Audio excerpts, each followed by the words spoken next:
प्रधानमंत्री नरेंद्र मोदी आज सऊदी अरब की ऐतिहासिक 2 दिवसीय आधिकारिक यात्रा पर रवाना हो गए हैं। ये पीएम मोदी की खाड़ी देश की तीसरी यात्रा होगी। इससे पहले वो 2016 और 2019 में रियाद जा चुके हैं। ये दौरा भारत और सऊदी अरब के बीच गहराते रणनीतिक संबंधों को दर्शा रहा है। बता दें कि ये यात्रा सितंबर 2023 में नई दिल्ली में हुए G20 शिखर सम्मेलन के दौरान क्राउन प्रिंस मोहम्मद बिन सलमान की भारत यात्रा और भारत सऊदी रणनीतिक साझेदारी परिषद की पहली बैठक के बाद हो रही है। इस दौरे में क्या कुछ खास होने वाला है, सुनिए।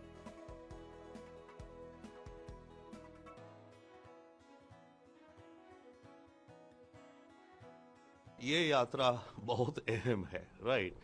सऊदी बहुत अहम प्लेयर हो गया दुनिया की मार्केट में आज की तारीख में, जियो पॉलिटिक्स में, राइट। पैसा है, तेल है।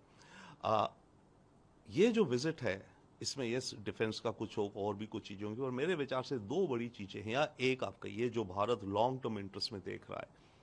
हम ये देख रहे हैं जो India middle east Europe corridor है उसका जो बनने का है, जिसमें कि भारत से लेकर अरब एमिरेट तक समुद्र से, फिर अरब एमिरेट से रेल द्वारा लिंक होते होते सऊदी अरब जॉर्डन तक से जाकर के इजराइल तक, फिर इजराइल से समुद्री रूप से जाकर के ग्रीस या इटली यूरोप, जिसके चलते हमारी जो शिपमेंट का टाइम है करीब 30% कम हो जाएगा और ट्रांसपोर्ट कॉस्ट भी 30% कम हो जाएगी, जो हम एक्सपोर्ट करेंगे या इंपोर्ट करेंगे वो जब भी वो तैयार होगा। और इस कॉरिडोर में इलेक्ट्रिसिटी शेयरिंग ग्रिड होंगे, पाइपलाइंस होंगी इत्यादि। अब इस कॉरिडोर की अहमियत यह है, ट्रंप ने गाजा को रीडेवलपमेंट का कहा है, ओके, और गाजा का होपफुली कभी ना कभी रीडेवलपमेंट होगा, जो कि शायद सऊदी अरब के पैसों से होगा और यूएई के पैसों से होगा और वर्ल्ड बैंक के पैसों से होगा। जब इतनी बड़ी कंस्ट्रक्शन होनी होगी गाजा में, तो उसमें इंडिया से काफ़ी कुछ माल एक्सपोर्ट होगा, इंक्लूडिंग कंस्ट्रक्शन मटीरियल वगैरह। तो हमें एक बड़ी अच्छी कनेक्टिविटी मिल जाएगी डायरेक्ट अप टिल इजराइल अपना माल एक्सपोर्ट करने की। वन, सेकेंडली सऊदी अरेबिया एक पूरी नई सिटी बना रहा है, नियोम सिटी, जो कि $500 बिलियन जिसका प्रोजेक्ट कॉस्ट है, उसकी कंस्ट्रक्शन चालू हो चुकी है अभी, पर उसमें भी अभी बहुत और काम होना है, कंस्ट्रक्शन, इंजीनियरिंग इत्यादि। तो अगर ये कॉरिडोर हमारा बन जाएगा जिसमें हम आराम से और इजीली सस्ते में ट्रांसपोर्ट कर पाएंगे और उनको भी फायदा होगा क्योंकि उनको सस्ते में माल मिल जाएगा, उनको ट्रांसपोर्टेशन कॉस्ट कम होगी।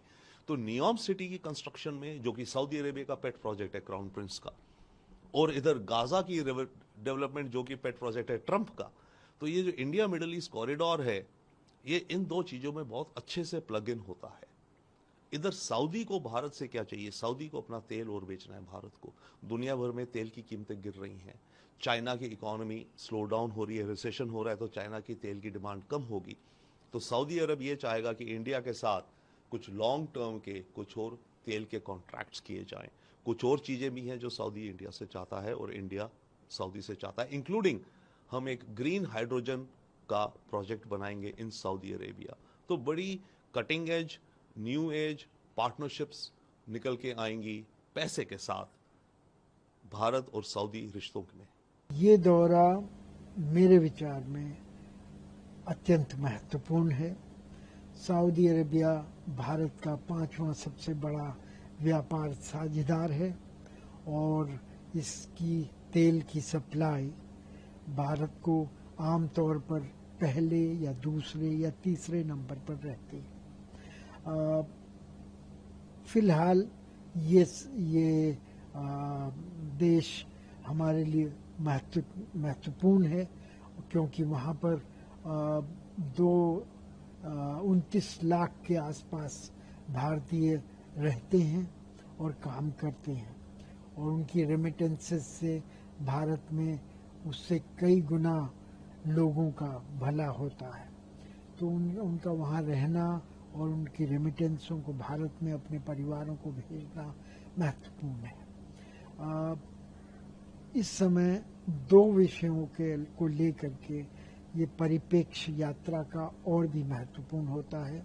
एक तो आर्थिक दृष्टि से जैसा कि आपको पता है और मैंने कहा पहले कि भारत 5वें नंबर का व्यापार संबंध रखता है सऊदी अरेबिया उसके लिए, और सऊदी अरेबिया के लिए भारत 4थे नंबर का व्यापार संबंध रखता है। इन संबंधों को और बढ़ाए जाने की आवश्यकता है।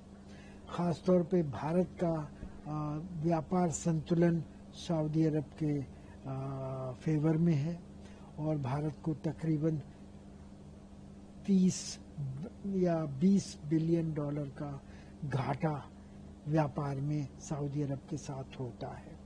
तो भारत चाहेगा कि सऊदी अरब भारत से और ज़्यादा चीज़ों का आयात करे। दूसरी ओर सऊदी अरब तेल उत्पादक और निर्यातक देश है, दुनिया का सबसे बड़ा तेल का निर्यात करने वाला देश है, लेकिन उसको इस बारे में कुछ दिक्कतों का सामना करना पड़ा है, क्योंकि उसका सबसे ज़्यादा तेल चीन को जाता था, जहां तेल और गैस की खपत कम होती जा रही है। तो दूसरे नंबर पर भारत है, जहां पर कि तेल की खपत काफ़ी बढ़ रही है। तो सऊदी अरेबिया ये चाहेगा कि भारत का जो बढ़ता हुआ तेल का आयात है उसमें उसका अनुपात बढ़े, और इसके लिए मेरे विचार में सऊदी अरब एक आक्रामक रणनीति का इस्तेमाल कर सकता है, जिसमें कि दाम में कंसेशन देना और दूसरी ओर भारत में तेल शोधक कारखानों वगैरह में निवेश करना, ताकि वो सऊदी अरब से ही तेल खरीदें। तो इस दिशा में पहले भी बात हुई है और ये आशा की जाती है कि भारत और सऊदी अरब के बीच में जो संयुक्त सामरिक परिषद है, जिसकी अध्यक्षता प्रधानमंत्री और सऊदी अरब के युवराज करते हैं, उसमें ऐसे कुछ फैसले लिए जा सकेंगे। दूसरी ओर सुरक्षा और रक्षा के बारे में कुछ प्रगति की अपेक्षा है, क्योंकि सऊदी अरब इस समय एक बड़ी ही विषम सुरक्षा स्थिति में मौजूद है। एक तरफ यमन है, दूसरी तरफ गाज़ा है, तीसरी तरफ ईरान और चौथी तरफ सूडान है। इन सब जगह पर आग के युद्ध के शोले भड़क रहे हैं और सऊदी अरब ये चाहता है कि उसकी सुरक्षा, उसकी सामाजिक और आर्थिक व्यवस्था को इन सब घटनाओं से बच के रखना है, और इसके लिए वो उन सब देशों को के साथ संबंध बढ़ाना चाहता है रक्षा और सुरक्षा के क्षेत्र में, जो कि योगदान करके सऊदी अरब की सुरक्षा और रक्षा को मजबूत कर सकते हैं। भारत ने इस बारे में अथक प्रयास किए हैं और सऊदी अरेबिया को अंततः ये विश्वास हो गया है कि भारत उसकी सुरक्षा और रक्षा के लिए एक अच्छा मित्र है। तो इस विश्वास को आगे बढ़ाने के लिए प्रयास मेरे विचार में जो सामरिक रणनीति की परिषद है उस पर कुछ अमल हो सकता है।